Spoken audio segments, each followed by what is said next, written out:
Tenho que confessar para vocês que esse tema veio para mim de Deus. A gente está sempre orando, como a gente costuma dizer, sempre você tem uma carta na manga, né? Usando aí a analogia do jogo de pôquer, né? Você sempre tem uma carta na manga para usar nos dia a dia da igreja, né? E como ministro de Deus, a gente sempre está adiantado. Então, se você me perguntar hoje o que eu estou pensando em falar na semana que vem, Deus já colocou no meu coração o que eu estou pensando em falar. Não necessariamente é o que a gente vai usar, porque às vezes as coisas mudam. E honestamente, o tema dessa manhã foi um desses temas que mudaram na minha mente depois do resultado das eleições. Um novo tempo. Nós estamos vivendo um novo tempo. E talvez entre outras pessoas, não só eu mesmo, o resultado das eleições foi um pouquinho surpresa para muita gente. Para muita gente. Surpresa para bom, outros surpresas para ruim. Umas pessoas ficaram alegres com o resultado, outros ficaram surpresos de forma triste com o resultado. E a verdade é que isso sempre acontece. Não importa quem é que ganha em eleições. Nas eleições anteriores a essa foi do mesmo jeito. O candidato derrotado falou, gente, vocês me desculpem, eu estou tendo que dar uma palestra aqui de dizer que eu perdi, assim meio no improviso, porque eu nem preparei, eu estava tão certo que eu ia ganhar, que eu não preparei uma palestra se eu fosse perder. E as pessoas vão desse jeito. E de fato nós todos enfrentamos ou experimentamos novos tempos. E nós estamos vivendo um novo tempo. Eu vou convidar vocês que abram suas Bíblias comigo, no livro do profeta Isaías, no capítulo 45. Eu vou focar o nosso tempo aqui, nossa próxima meia hora, 40 minutos aí no máximo, em 3 versículos, versículo 4, versículo 5 e versículo 6 de Isaías 45. Mas eu gostaria de ler de 1 até 7, para que a gente tenha uma ideia bem completa de um texto e de um pensamento para nós nessa manhã. Isaías 45, de 4 a 6, a gente vai ter aqui na nossa tela, vindo da Nova Versão Internacional. Se você tem uma versão diferente e gosta de usar, fique à vontade. Se você não tem, você pode acompanhar comigo aqui na tela, que diz assim a palavra de Deus. Assim diz o Senhor ao seu ungido, a Ciro, cuja mão direita eu seguro com firmeza, para subjugar as nações diante dele e arrancar a armadura de seus reis, para abrir portas diante dele, de modo que as portas não estejam trancadas. Eu irei adiante de você e aplanarei montes, derrubarei portas de bronze e romperei trancas de ferro. Darei a você os tesouros das trevas, riquezas armazenadas em locais secretos, para que você saiba que eu sou o Senhor, o Deus de Israel, que o convoca pelo nome. Por amor de meu servo Jacó, de meu escolhido Israel, eu o convoco pelo nome e lhe concedo um título de honra, embora você não me reconheça. Eu sou o Senhor, e não há nenhum outro além de mim. Além de mim não há Deus. Eu fortalecerei, ainda que você não tenha me admitido, de forma que do nascente ao poente saibam todos que não há ninguém além de mim. Eu sou o Senhor e não há nenhum outro. Eu formo a luz e crio as trevas, promovo a paz e causo a desgraça. Eu, o Senhor, faço todas essas coisas. Vamos orar ao Senhor mais uma vez. Pai, muito obrigado, Senhor. Muito obrigado, porque nós servimos ao Deus que é o Senhor dos Senhores. O Deus que cria todas as coisas. O Deus que é soberano sobre todas as coisas, e entre essas coisas incluem-se também as nossas vidas. Pai, nesta manhã, nós chegamos na Tua presença com o propósito, Pai, de clamar a Ti, de suplicar a Ti, de que o Senhor fale profundamente aos nossos corações. Pai, de que a Tua palavra seja para nós, nesta manhã, um instrumento Teu de modelo para o nosso viver diário. Que eu seja aqui, Senhor, um vaso nas Tuas mãos, que derrama bênção sobre o Teu povo, que da minha boca, Pai, saiam somente as Tuas palavras e nada mais do que as Tuas palavras, para que hoje aqui seja um tempo de edificação, de transformação de vidas, sobretudo, Pai, um tempo de salvação. É o que nós clamamos a Ti, agradecidos, no nome de Jesus, o nosso eterno Salvador. O povo de Deus diz, amém, amém. Essa profecia de Isaías, ela é bem clara, e o início do livro, o início do texto, fala diretamente de Ciro.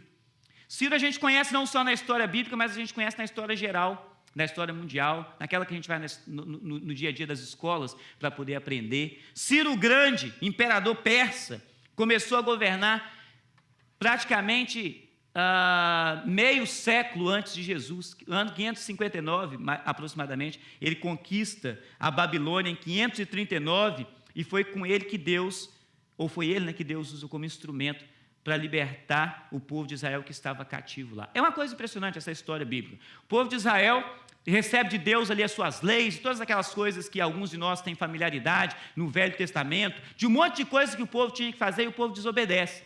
E por causa disso, o profeta Jeremias é um dos profetas que fala a respeito disso, né? Ele profetiza: vocês vão ficar lá cativos por 70 anos. E o povo, de fato, vai para lá. Nabucodonosor, outro personagem histórico, não só bíblico, mas dos livros da história geral, conta para nós também de Nabucodonosor. Na história geral, a gente conhece Nabucodonosor como o homem que criou os jardins suspensos, né? Se você vê um jardim no alto de um prédio hoje, é a ideia de Nabucodonosor, né? Milhares de anos atrás, centenas de anos antes de Jesus. Uma das inovações do mundo, né? Uma das 7 maravilhas do mundo, criado por Nabucodonosor, do mundo antigo, criados por Nabucodonosor. Mas é esse homem que leva o povo de Israel cativo para a Babilônia, atualmente Iraque. Ficam lá por 70 anos e agora o profeta Isaías está aí profetizando: eu vou usar Ciro para que seja a minha mão. O capítulo 44, o capítulo anterior, esse que a gente está lendo, o verso 28, Deus fala isso claramente: Ciro é quem eu chamo por nome, Ciro é meu servo, Deus fala. Eu chamo por nome e é ele que vai tirar. No livro de Esdras, lá no primeiro capítulo do livro de Esdras, a gente vê essa confirmação, né? Deus de fato tirando o povo de lá através de um decreto de Ciro. E existem algumas pessoas que sugerem, né, que houve algum tipo de edição, ou talvez compilação no livro do profeta Isaías. Parte do livro é claramente escrito por Isaías, um profeta que existiu, foi direitinho. Mas quando chega nessas partes aí, principalmente depois do capítulo 39, e de uma forma clássica, capítulo 44 e 45, alguns dizem: não pode ter sido ele. Não pode ter sido ele. Tem que ter sido alguém que escreveu depois dele. E a explicação que eles dizem para que tem que ter sido alguém que escreveu depois dele é porque Isaías fala de Ciro por nome. Só que Isaías viveu 150 anos antes de Ciro. Como que ele soube? Essa é a pergunta. Como que ele soube? E se para nós, né, o fato de que as profecias se cumprissem, não nos trouxesse alegria, para que nós estaríamos aqui nessa manhã? Crendo num livro e na história de um Deus que nem eu nem você nunca encontramos face a face, vimos olho a olho, cumprimentamos e apertamos as nossas mãos. Se não é o fato de que as profecias se cumprem que nos traz alegria, para que a gente está usando o nosso tempo aqui? E o fato de que as profecias se cumprem, e essa é uma delas, faz bela e válida todas as palavras desse livro sagrado do cristianismo, que são palavras do Deus Altíssimo, do soberano que coloca governadores, que tira governadores, que impõe autoridade, que dá autoridade, o Deus que cria todas as coisas. Eu gostaria de traçar um paralelo, né, desse texto profético aí de pouco mais do que 500 anos antes de Jesus, com o que nós estamos vivendo hoje, 2016, depois de Jesus. Há alguns que estão sugerindo, na verdade, que o presidente eleito, Donald Trump, é um Ciro moderno. Então, é um Ciro moderno, ele é um Ciro moderno, né? O resultado das eleições deixou muita gente chocada por algumas razões. Um sujeito linguarudo, né, que a língua não cabe dentro da boca, né? Fala o que está querendo, fala, igual o menino, pergunta para ele o que ele está pensando, não o que ele fala. Né? Fala o que está pensando. Um sujeito supostamente despreparado politicamente, um homem arrogante. Não são essas as coisas que a gente talvez pensa, ou talvez escuta pessoas falando na rua, né, a respeito do presidente eleito? O homem politicamente incorreto. Hoje é uma época em que nós vivemos que as pessoas não falam coisas que não são politicamente corretas. Se eu falar isso, eu vou desprezar minoria tal, né? Se eu falar isso, eu vou desprezar segmento tal religioso. E a gente vai controlando aquilo que a gente fala, mas aí de repente a gente aparece um sujeito que é politicamente incorreto. Ele fala o que está ali, o que ele está pensando, se é verdade ou não, não importa, é o que ele está querendo, é o que ele vai falar. Um sujeito machista, num mundo que abraçou, pelo menos em parte, né, a argumentação feminista e a argumentação de inclusão. Né, por essas razões, muitos imaginavam, né, esse homem é impossível ser eleito. É humanamente improvável que ele seja eleito e as pesquisas eleitorais davam aí 90% de chance para Hillary Clinton e 10% de chance, umas davam 30% de chance no máximo, né, para Donald Trump. E as eleições depois de terça-feira mudaram todas essas expectativas. E aí chegou uma frase, que foi a frase que me fez pensar e repensar sobre esse texto. Só mesmo Deus para colocar alguém com essas qualidades no poder do país, supostamente mais valioso, mais poderoso do mundo, um sujeito com essas qualificações que estava, só Deus para colocar. E quando eu escutei essa frase, eu falei, de fato é só Deus para colocar alguém no poder. Porque a palavra de Deus fala, Romanos 13 fala isso, né, que é Deus quem dá todas as autoridades, é Deus que, se você vai contra uma autoridade, você está indo contra Deus, porque é Deus que concede a autoridade, você precisa respeitar os seus governantes, e fala um monte de coisa, Romanos capítulo 13. E quando eu estava mesmo pensando, Senhor, o que aconteceu? A gente estava numa expectativa imigratória para uns e para outros, e de repente aparece esse cidadão com um pensamento completamente diferente. E esse texto me veio à mente, a Ciro, o meu ungido, eu dou poder. E fiz, sabe uma coisa, faz sentido isso aí mesmo. Mas eu espero que esse tempo, nessa manhã, um tempo investido na presença de Deus hoje, um tempo investido com a palavra de Deus, nos traga uma reflexão para a nossa vida, nos encoraje, nos incentive a viver mais apegados a Deus, mesmo num momento de incertezas. Daí, se Donald Trump é ou não um Ciro moderno, quem sou eu para poder dizer alguma coisa, né? Mas vale a pena a gente pensar um pouco que a gente está vivendo um novo tempo. A gente está vivendo um novo tempo. Não importa qual era, né, a sua expectativa, antes ou depois de qualquer coisa, e a gente vai usar em boa parte hoje as eleições que a gente acabou de ver, nós estamos vivendo um novo tempo. E num novo tempo, se você quiser pode anotar aí no seu boletim, a gente tem uma informação aí para hoje, das 3 que a gente vai falar. Um novo tempo é um tempo de provisão inesperada.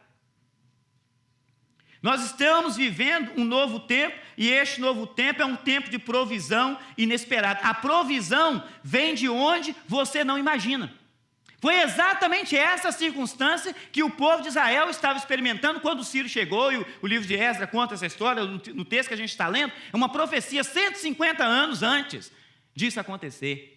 Mas quando chega esse tempo, era um tempo inesperado. A pessoa que vinha era uma pessoa inesperada, não era a expectativa. Mas a igreja de Deus está vivendo um paralelo, né, com a história do povo de Deus. Pode-se dizer que, e muitos há que dizem, que a igreja hoje não está vivendo um tempo em Jerusalém. A igreja está vivendo um tempo da Babilônia. Um tempo em que a gente não se sente à vontade para falar das coisas que a gente crê. Os pastores se sentem limitados de falar as coisas que crê, porque se eu falar tal coisa, fulano, beltrano e cicrano que pensa tal e tal, tal, nunca mais vai voltar na minha igreja. E começam a se omitir daquilo que a palavra de Deus diz, e começam a viver uma vida politicamente correta, e não biblicamente correta.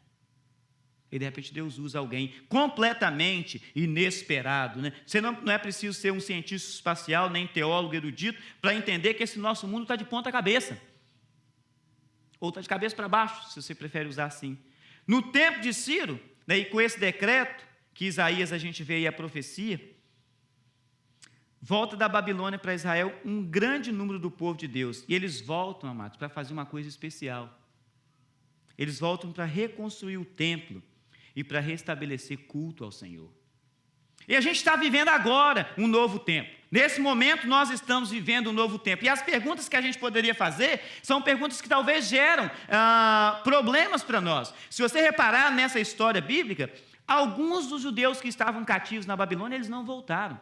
70 anos. Eu sei que alguns aqui já moram aqui na América há muitos anos, eu estou aqui há 15 anos. Em 15 anos, que não é muito tempo, eu já vi muita coisa acontecer aqui. Eu tenho 2 crianças e a gente percebe a dificuldade deles de falar a língua que os pais falam em casa. E você conhece as crianças um pouquinho maiores, que eles já começam a falar com um bom sotaque americano. E os meninos falam, eu sou brasileiro, né? Eu falo português. Né? E esse aí fala português mesmo, né? Português. E agora você imagina 70 anos. Parte desse povo judeu não falava mais o hebraico ou o aramaico, que era um dialeto comum, né, para o povo. Alguns deles permanecem na Babilônia porque eles se adaptaram lá. Mas se você conhece a história bíblica, você conhece a história de uma outra pessoa que foi para a Babilônia, o profeta Daniel. Foi para lá menino, rapazinho, talvez uns 16, 17 anos. E uma das coisas que a palavra de Deus conta no livro de Daniel, que Daniel se adaptou à cultura do lugar. Ele aprendeu a falar a língua, tanto é que ele serviu a diversos reinados diferentes, começando com Nabucodonosor, pelo menos para uns 3 ou outros imperadores. Daniel serviu, ele falava fluentemente, aprendeu melhor do que o povo local, mas uma coisa ele não quis fazer lá. E o livro de Daniel conta, ele não quis comer da comida do rei. Ele falou, não, deixa a gente comer a nossa comida, deixa a gente comer a nossa comida. E eles optaram e deixaram de fazer. E, aliás, algumas pessoas disseram, eu vou fazer o jejum de Daniel. Daniel fez jejum, não era uma dieta, que ele estava fazendo lá. No mínimo, a gente pode dizer, é isso aí. Se você quer, pode ir lá, só verdura. Daniel é uma das pessoas que não voltaram. Nunca voltou para a terra dele. A Bíblia não dá nenhuma ênfase, não só para isso, mas nem para nenhuma ideia de que ele voltou, por razões diferentes. Mas outros se adaptaram lá, eles viveram lá, se acostumaram lá. Uma coisa que de repente era uma escravidão, a pessoa se acostuma. Aí eu me lembro do tempo que eu estava na universidade, e aluno universitário você não tem muitas opções, não, porque normalmente você não tem muito dinheiro.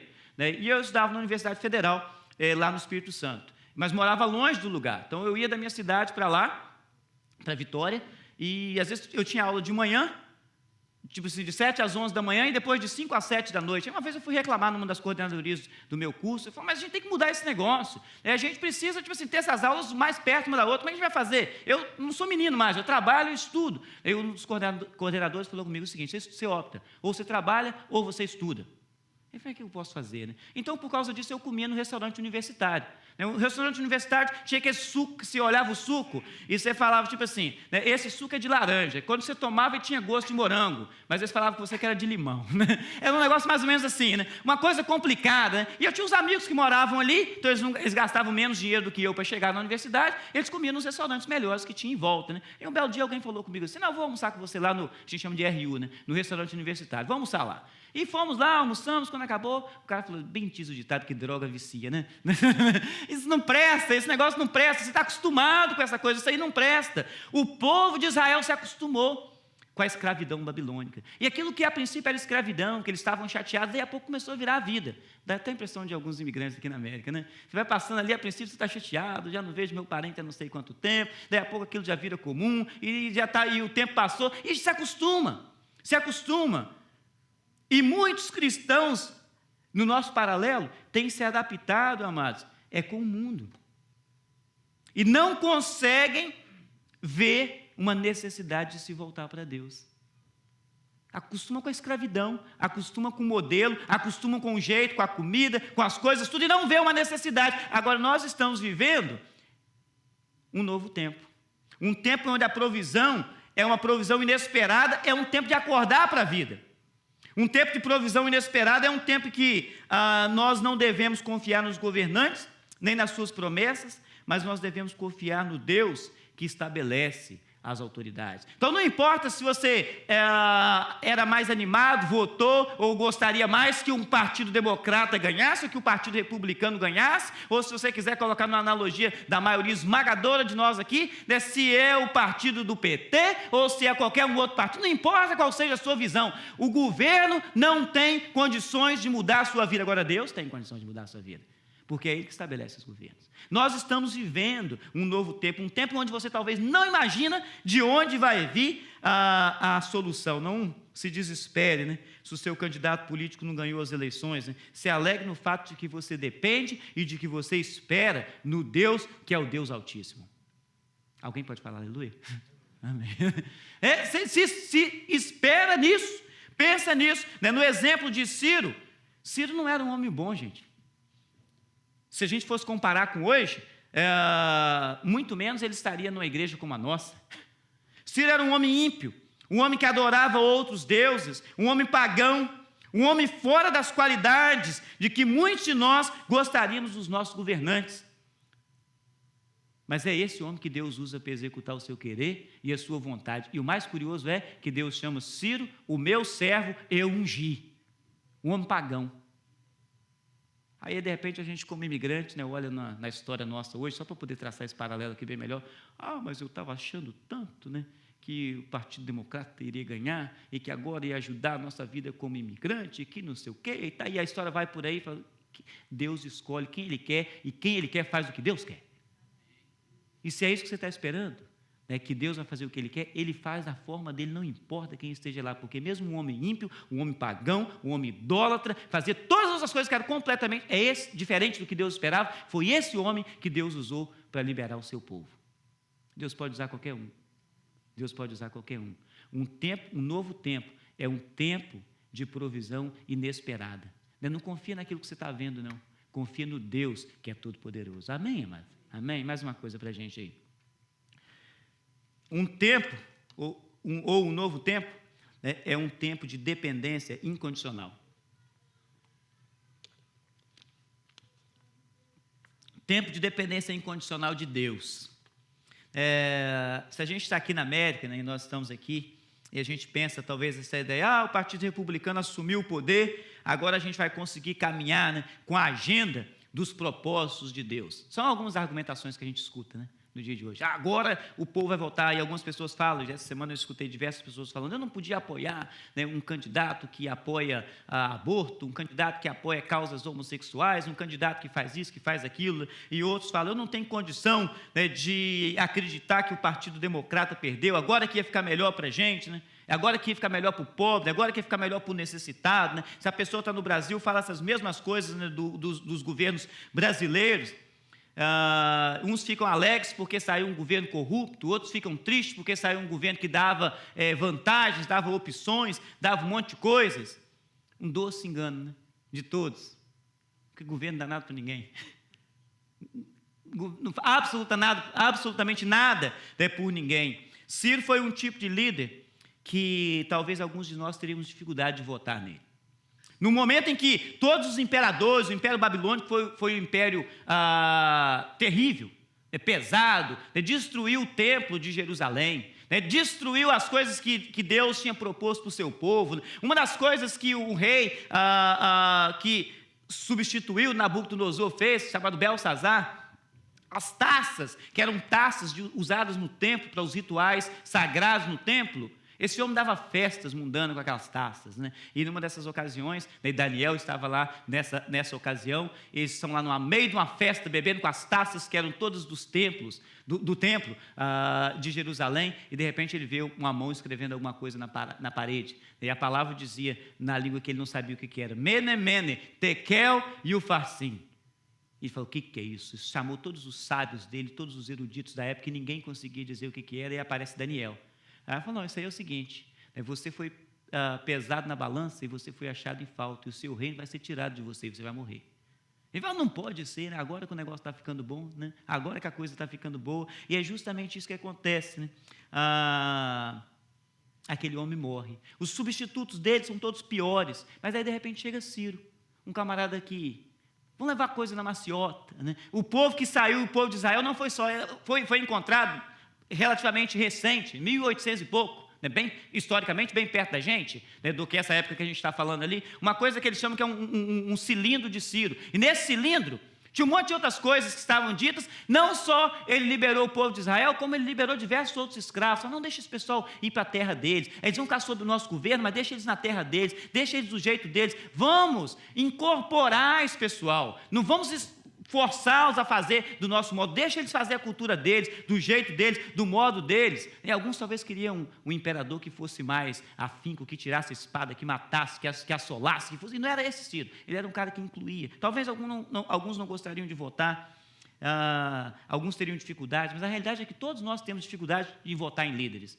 Você vê, de novo, na nossa analogia, metade do país vota num, metade vota no outro. Aí você fala, mas quem que é melhor do que o outro? Não dá para saber. Talvez não dá para saber quem é pior do que o outro. Essa é a realidade. A realidade é essa que ninguém está satisfeito ou totalmente satisfeito com os governantes. Ninguém está totalmente satisfeito. E com todo caso de eleição vai ser o mesmo. Agora nós vivemos um novo tempo, amados. Não é porque acabou a eleição, não é porque tem um novo governo. Nós vivemos um novo tempo porque nós somos novas criaturas. Essa é a razão pela qual nós vivemos um novo tempo. Nós vivemos um novo tempo porque nós somos novas criaturas, não porque mudou ou porque vai mudar o governo. E como novas criaturas, nós precisamos ter uma dependência total e incondicional de Deus. E essa é a ideia, é um novo tempo. Não é um tempo de nós vivermos nos nossos próprios prazeres, nas nossas próprias ideias, nos nossos próprios quereres. É um tempo de nós vivermos na dependência de Deus. Não culpe partidos políticos, ou não espere por partidos políticos, não tenha dependência de líderes humanos. Dependa de Deus, porque Ele é soberano e está acima de todas essas coisas. Todas essas coisas. Algumas vezes a gente escuta a reclamação aqui nos Estados Unidos de forma muito especial. Tiraram Deus da escola. Quem nunca escutou isso, né? Tiraram Deus da escola. E eu faço uma pergunta de volta para todos que façam essa reclamação para mim. E Deus continua na sua casa? Tiraram Ele da escola, mas Ele continua na sua casa? Muitos dos nossos filhos estão sendo educados pela televisão. Quantas horas por dia os nossos filhos passam na frente das televisões, dos videogames, dos vídeos de YouTube?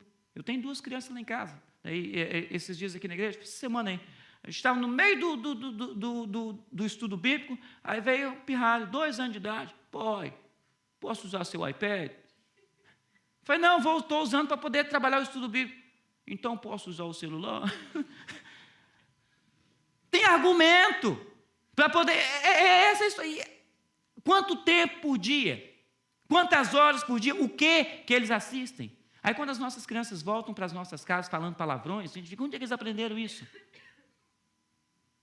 Onde eles aprenderam isso? Quem é que está educando seus filhos? O problema é vocês começarem a falar palavrão e não assistem essas coisas. Né? Aí é sinal que a gente precisa mudar o estilo de vida. E a gente reclama que tiraram Deus da escola. Você tirou Deus da sua casa também? As nossas crianças têm dificuldade, às vezes, de citar a Bíblia. Citar um verso da Bíblia, a gente vê aqui, né? Uns citam quase um livro inteiro, né? Mas eles não têm dificuldade de cantar as músicas da Galinha Pintadinha, eles não têm dificuldade de fazer qualquer uma outra coisa, e às vezes nós também não. Eu me lembro de músicas da época que eu era criança, músicas que me colocaram em problema, que só depois de adulto eu fui descobrir por quê, né? As músicas brasileiras têm um apelo sexual muito grande, né? E as crianças aprendem aquelas músicas. Eu me lembro, menino crente, ou filho de crente, pelo menos, né? E de vez em quando eu ia para a casa dos meus tios e tias, que escutavam músicas diferentes das que escutavam na minha casa, né? E voltava para casa, quando eu cantava aquela primeira coisa, né? Só vi o tapão rolando, né? E não sabia nem porquê. Depois de adulto eu fui entender o porquê do monte de letra que eu cantava, né? E falei, Deus tem misericórdia, né? Esse tipo de coisa. Mas são situações. Mas às vezes não só as nossas crianças são expostas, mas nós somos expostos a isso. Nós estamos vivendo numa dependência de outras pessoas. Não depende da escola para educar seus filhos, seja você mesmo exemplo. Não depende da igreja para ensinar a Bíblia para os seus filhos, seja você um exemplo, viva o que você prega. Eu gosto de falar isso, sabe por causa de quê? Que essas são as palavras que Deus fala para mim, irmão. Essas são as palavras que Deus fala para mim. Às vezes a gente quer culpar os outros pelas coisas que a gente tem na nossa casa, pelas responsabilidades que a gente tem.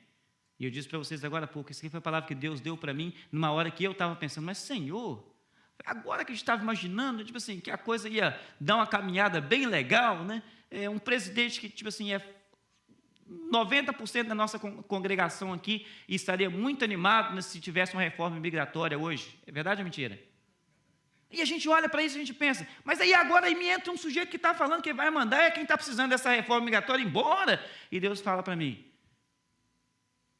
Ciro, o meu servo, eu peguei pela mão e dei-lhe autoridade para poder fazer. Eu falei, Senhor, essas são as palavras que a gente tem. Às vezes a gente quer depender dos outros, a gente precisa depender, amados, pura e exclusivamente de Deus. Dependa menos do homem, dependa mais de Deus. Dependa mais de Deus. Esquece que o seu patrão tem condição de fazer por você. Talvez seu patrão seja o Ciro que Deus está levantando. Um homem que não está fazendo exatamente aquilo que você está querendo, mas é um Ciro que Deus está levantando. Talvez aquele chato da casa que você limpa lá, que não vale absolutamente nada, é um Ciro que Deus está levantando para você. Aquele colega de trabalho, é um Ciro que Deus está levantando. Deus pode levantar qualquer um que Ele quiser, e vai ser usado por Ele, e a nossa dependência não pode ser de homem algum, precisa ser de Deus. Amém, gente? A gente precisa ser dependente de Deus. Dependa incondicionalmente de Deus. A gente coloca a dependência de Deus, fala, seria tão bom, né? Tipo assim, Deus pode fazer isso, mas se o partido tal estivesse no governo, se não é o partido tal que está no governo, Deus não pode fazer. Que Deus é esse? Que Deus é esse? Não é o que a gente fala, que a gente crê, né? Porque o que a gente fala, que a gente crê, é o Deus Todo-Poderoso que pode todas as coisas, que dá poder a quem Ele quer, do jeito que Ele quer. E esse é o Deus que toma conta das nossas vidas, precisa ser, amém? Amém? Um novo tempo é também um tempo de salvação garantida. Eu não estou fazendo aqui, gente, nenhuma palavra profética, dizendo que o novo governo vai fazer isso, vai fazer aquilo, porque Deus falou isso comigo. Deus não falou isso comigo, não, né? Só uma consideração daquilo para a gente poder pensar. Talvez até vai acontecer, e eu espero que aconteça. Mas Deus não me falou isso e me pediu para poder falar isso para vocês, não. Mas eu tenho essas considerações aqui, né? E outra coisa, não estou forçando nenhuma linha paralela dizendo que Donald Trump é um Ciro moderno, não. Mas vai para casa pensando nessa ideia. Pode ser que seja. Mas esse texto foi exatamente um dos primeiros textos que me veio à mente. Um dos textos que me veio à mente. O verso 1 do capítulo 45 que a gente leu diz: assim diz o Senhor a seu ungido, a Ciro. Ungido do Senhor. Se a gente olhasse, né, para o governo que a gente está tendo, né, e visse Ciro, ou visse o presidente como um Ciro moderno, a gente levantaria algumas questões que seriam interessantes para a gente. Uma delas, por exemplo, é o seguinte: não importa do que você precisa ser salvo, é Deus que concede salvação, mesmo de formas não usuais ou pouco usuais e de formas inesperadas. Não importa do que você precisa ser salvo, Deus é que concede salvação. Talvez você precisa ser salvo numa situação financeira. O que vai salvar da minha situação financeira é o dinheiro que vai entrar na minha conta, mas é Deus que concede essa salvação também. Talvez você precise de uma salvação de uma doença. Os médicos fazem muitas coisas, e às vezes os médicos são instrumentos de Deus numa situação de saúde, mas é Deus que faz todas essas coisas. A gente pode ver isso aí. A gente pode ver nessa história de que o Salvador não é reconhecido pelas supostas autoridades vigentes.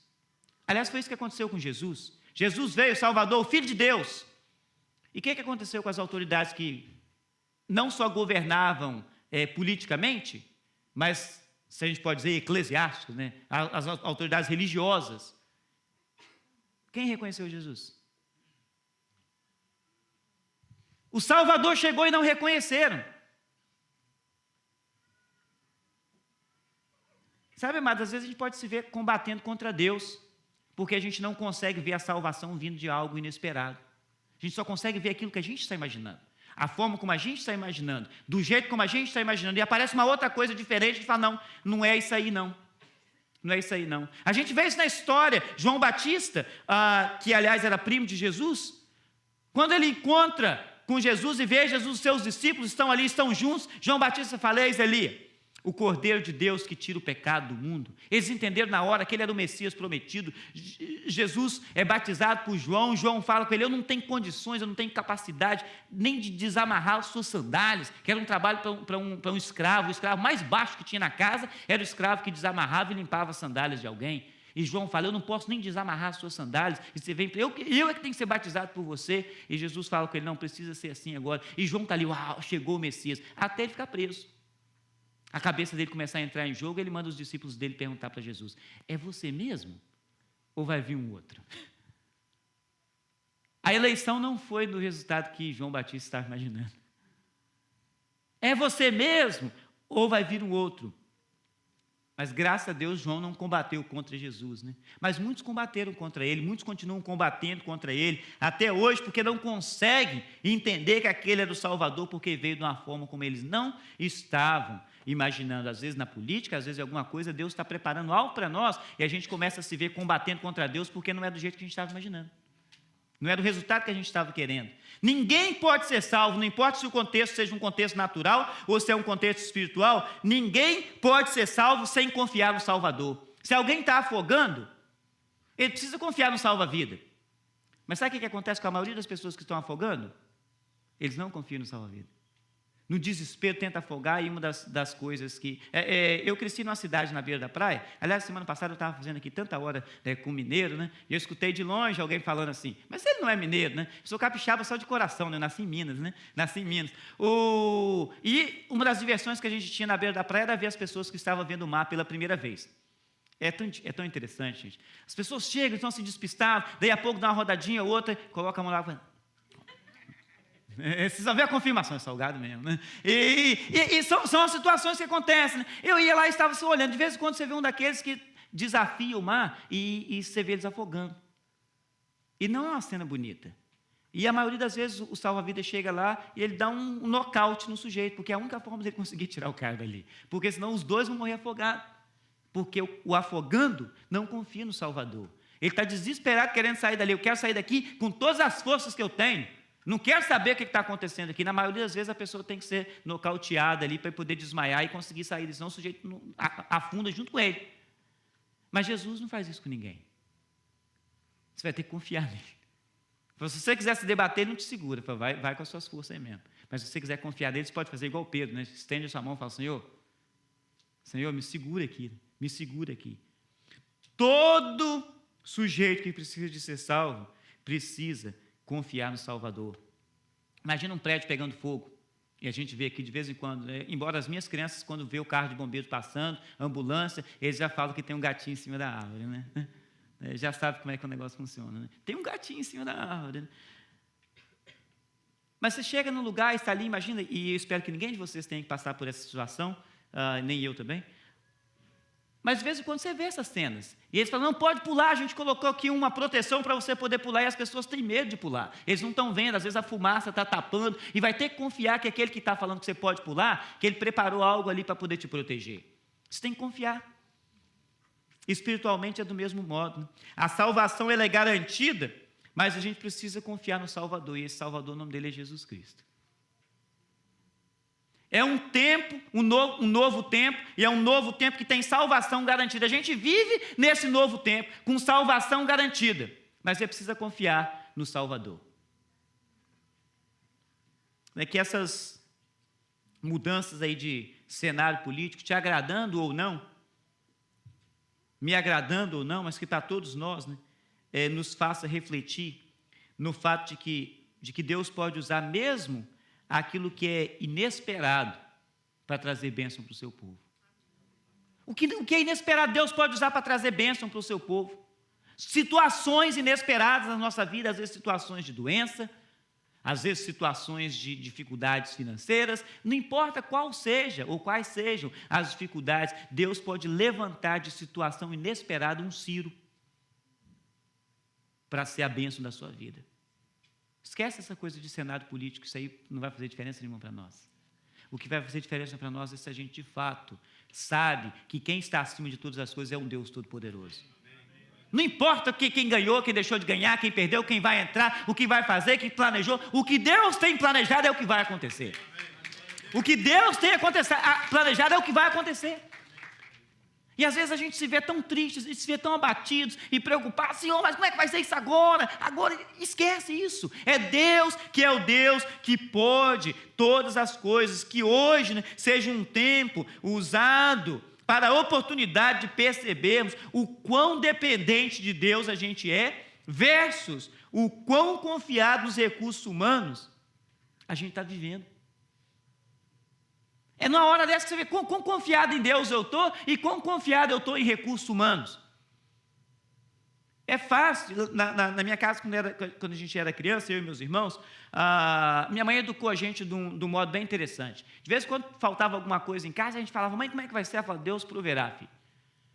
Mas aí, ao longo do tempo, a gente foi descobrindo que esse Deus proverá dela sempre tinha uma coisa camuflada já, ela já sabia, mas ela estava exercitando a fé na gente, né? Mas de vez em quando a gente via que o Deus proverá dela estava assim mais diferente, ela passava mais tempo no quarto orando, mais coisas, e menos Deus proverá. Ela falava, né? Então não está amoitado o negócio ainda não, né? E às vezes a gente vive uma vida desse jeito, enquanto está tudo tranquilinho, né? E vai ficar sem trabalho, mas graças a Deus, né, que eu já salvei aqueles pelo menos 3 meses, que todo amigo fala com o outro quando chega aqui na América, prepara uma garantia de pelo menos 3 meses, porque o inverno é pesado e provavelmente você vai ficar sem trabalho, e aquele tipo de coisa, você vai aquele negócio, você fala, rapaz, essa semana eu estou sem trabalho, né? Mas vai estar lá, o heater da casa está 95, não está nem preocupado com a energia que vai vir, porque o dinheiro já está amoitado, né? Para poder pagar a conta elétrica que vai chegar, ou a conta do gás depois, não tem problema. Agora, se não tem esse recurso, fala, ai, que coisa que vai me acontecer. Aí a gente consegue imaginar o quão confiado que eu estou em Deus e o quão confiado que eu estou na minha própria força. É na hora que a gente não tem o recurso, ou que o recurso não é da forma como eu imagino, que nos faz entender melhor o quão confiado a gente está. Eu não sei qual foi a sua reação de eleições presidenciais, mas isso dá um índice do quão confiado você está em homens, em coisa humana, e o quão confiado você está em Deus. E de novo, essa foi a palavra de Deus para mim. O quão confiado você está em homens e quão confiado você está em Deus, porque a gente precisa estar confiado que a salvação vem de Deus. É Deus que traz a salvação. Se você depende, amado, de qualquer coisa diferente de Deus na sua vida, se você está dependendo de partido político, de patrão, de amigo, de qualquer coisa, se você depende de qualquer coisa diferente de Deus na sua vida, essa coisa ou esse alguém está ocupando o lugar de Deus na sua vida, porque você precisa depender de Deus. E coisa que ocupa o lugar de Deus na nossa vida, a Bíblia tem um nome para isso, é ídolo. Idolatria é pecado. E às vezes a gente só pensa em idolatria, igual o povo de Israel lá construindo o bezerro de ouro, adorando a cobra que Moisés fez, ou em tempos modernos, fazendo qualquer outro tipo de coisa que a gente chama de idolatria. E igreja evangélica, então, a gente chama um monte de coisa de idolatria, mas tem um monte de idólatras, colocando outras coisas no lugar de Deus, imaginando que estão servindo ao Senhor. Qual foi a sua reação? Confiança em Deus ou confiança em homem? Salvação vem de Deus, amado. Que as nossas ideologias políticas, partidárias, governamentais, não nos tire o foco, né? Que nós precisamos ter de uma salvação eterna, garantida para nós em Jesus Cristo, uma salvação que é uma salvação do pecado e das suas consequências, que só Jesus pode trazer para a gente. Só Jesus é a salvação para todo ser humano, não importa qual seja a situação que você está vivendo. É um novo tempo, um tempo de confiar em Jesus, um tempo de depender de Jesus, um tempo de viver para Jesus. Amém, irmão? Amém? Vamos ficar de pé, vamos orar ao Senhor mais uma vez. Eu espero que Deus tenha falado no seu coração nessa manhã.